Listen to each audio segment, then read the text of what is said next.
स्वागत है आप सभी का मेरे इस YouTube channel Danish study point में। आज के इस वीडियो में बताऊंगा क्लास 10th का पॉलिनोमियल शून्य के बारे में। जैसे मैंने एक सवाल लिखा है x² - 5x + 6। इस सवाल का शून्य निकालना। तो सबसे पहले ये काम करना है कि शून्य कहते किसे हैं, ठीक है। शून्य किसे कहते हैं? तो शून्य x का वैसा मान जिसके लिए बहुपद का मान जो होता है शून्य हो जाए। x का वैसा मान जिसके लिए बहुपद का मान शून्य हो जाए, ठीक है, उस बहुपद के मान को शून्य कहते हैं। तो इसको लिखते हैं पहले, ठीक है। x का वैसा मान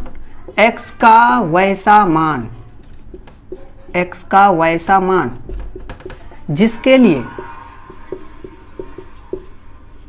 लिए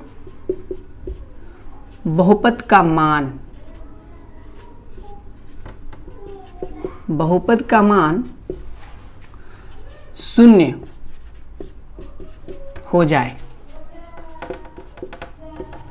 शून्य हो जाए,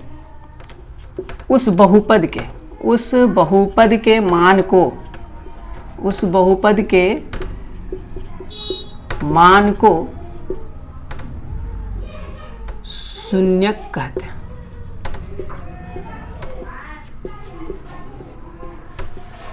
उस बहुपद के मान को शून्य कहते हैं।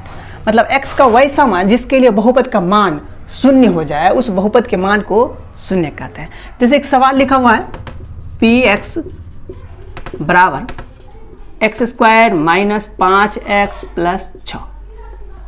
जब x की जगह पर हम 2 सेट करते हैं, x की जगह पर जब 2 सेट करेंगे तो देखने पे क्या पता चलेगा। देखो x की जगह पर 2 सेट करना, यानी कि 2 का स्क्वायर -5 × 2 + 6, 2 दूना 4 -5 दूना 10 + 6।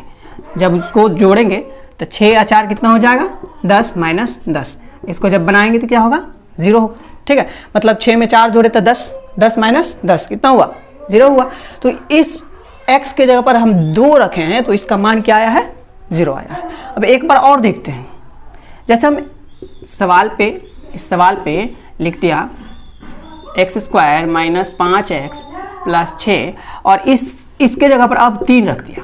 इसके जगह पर जब 3 रखेंगे तो देखने पे क्या पता चलेगा? देखिए 5 × 3 + 6, 3 तिया कितना हुआ? 9 - 5 तिया 15 + 6। जब 9 में 6 जोड़ेंगे तो कितना हो जाएगा? 9 × 6 = 15। अब -15, 15 में से 15 जाएगा 0 हो जाएगा। इस पर यह पता चला कि इस अंक को रखने पर, यानी कि 2 और 3 को रखने पर बहुपद का मान क्या हो रहा है? शून्य हो रहा है। तो इसी को क्या कहेंगे? इस अंक को, यानी कि इस मान को क्या कहेंगे? शून्य कहेंगे, ठीक है। तो इसका शून्य क्या क्या हो गया है? यानी कि इस सवाल का जो शून्य निकाले हैं वो क्या निकला है? 2 और 3 निकला है। मतलब द्विघात बहुपद के जो शून्य निकलते हैं वो 2 निकलते हैं। क्योंकि जैसे यहाँ पर हम लिख दिए तो जगह पर 2 सेट किया और x की जगह पर 3 सेट किया तो यहाँ पर क्या निकल गया? 0 निकल गया। मतलब शून्य यहाँ पे पता चला कि इस मान पर जब सेट करें तो 0 आ जाता है। तो इसको हम समझेंगे क्या चीज? ये शून्य है। इस बहुपद का शून्य 2,3 हो सकता है, ठीक है। तो अब इससे आगे है कि द्विघात के लिए जो द्विघात समीकरण है ना, द्विघात बहुपद है, तो इस बहुपद पे यानी कि द्विघात के लिए हम शून्यों का योग निकालना और शून्यों का गुणनफल निकालना, ठीक है। तो शून्य का योग और शून्यों का गुणनफल क्या होता है? तो शून्यों का योग द्विघात के लिए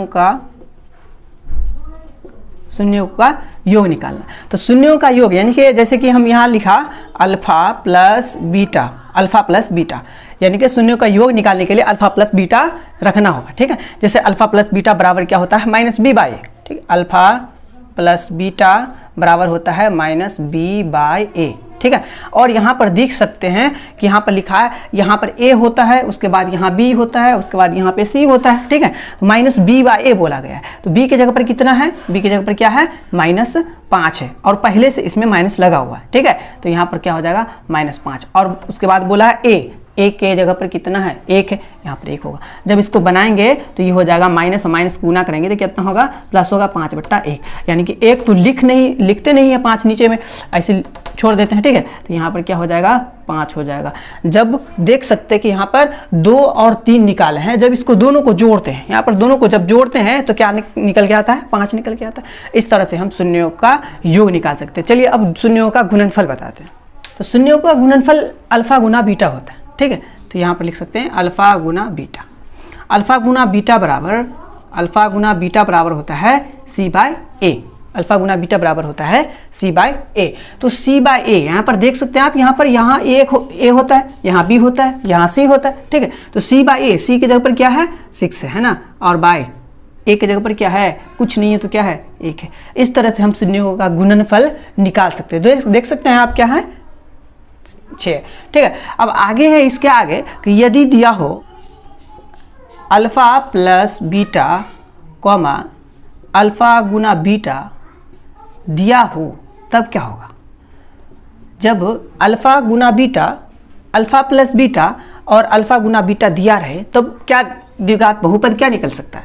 तो द्विघात बहुपद जो निकलेगा, द्विघात बहुपद बराबर जो होगा वो होगा x² minus alpha plus beta into x और प्लस अल्फा गुना बीटा। मतलब जब alpha plus beta into alpha गुना बीटा जब दिया रहे तो यहाँ पर द्विघात बहुपद जो निकलेगा वो x² minus alpha plus beta into x plus alpha into beta. ये फार्मूला सेट करेंगे तब जाके ये इसका मान पता चलेगा, ठीक है। जैसे एक सवाल लिख दिया, जैसे अल्फा प्लस बीटा दिया हो, अल्फा प्लस बीटा 5 दिया है और अल्फा गुना बीटा 6 दिया है। तो जब बनाएंगे तो इस पे पता चलेगा क्या होगा। जब इसको बनाएंगे तो ये x² का x² लिखेंगे, ठीक है, और माइनस अल्फा प्लस बीटा कितना दिया है, 5 दिया है, और x को गुना करेंगे तो क्या हो जाएगा 5x, और प्लस अल्फा गुना बीटा कितना दिया है, 6 दिया है। इस तरह से हम किसी भी जब सवाल दिया रहे, अल्फा प्लस बीटा दिया रहे और अल्फा गुना बीटा दिया रहे, तो इस तरह से सवाल बनाएंगे इस फार्मूले पर। चलिए अब आगे चलते हैं त्रिघात बहुपद। त्रिघात बहुपद का सामान्य रूप पहला देखना है। सामान्य रूप जो होता है त्रिघात बहुपद का वो होता है ax³ plus bx² plus cx plus t। ये होता है इसका सामान्य रूप। ये हुआ ax³ plus bx² plus cx plus t, ये इसका होगा सामान्य रूप। अब इसमें देखा जाए कि इसका शून्यक गुणनफल ये सब क्या होता है, ठीक है, योग सब क्या होता है। तो alpha plus beta plus gamma बराबर होता है -b/, ठीक है। और आगे है अल्फा गुना बीटा प्लस बीटा गुना गामा प्लस गामा गुना अल्फा बराबर होता है C/A, और अल्फा गुना बीटा और गुना गामा बराबर होता है -d/A। ये होता है। तो जब इस तरह से देखा जाता है तो आगे है कि बहुपद बराबर क्या होगा। त्रिघात बहुपद का असल फार्मूला क्या है, तो फार्मूला है बहुपद बराबर होगा क्या चीज़, तो x³ ठीक है, और minus alpha plus beta plus gamma और इंटू x² और प्लस अल्फा गुना बीटा प्लस बीटा गुना गामा प्लस गामा गुना अल्फा इंटू x और माइनस अल्फा गुना बीटा गुना गामा। ये होगा असल में ये फार्मूला होगा। तो इस तरह से हम त्रिघात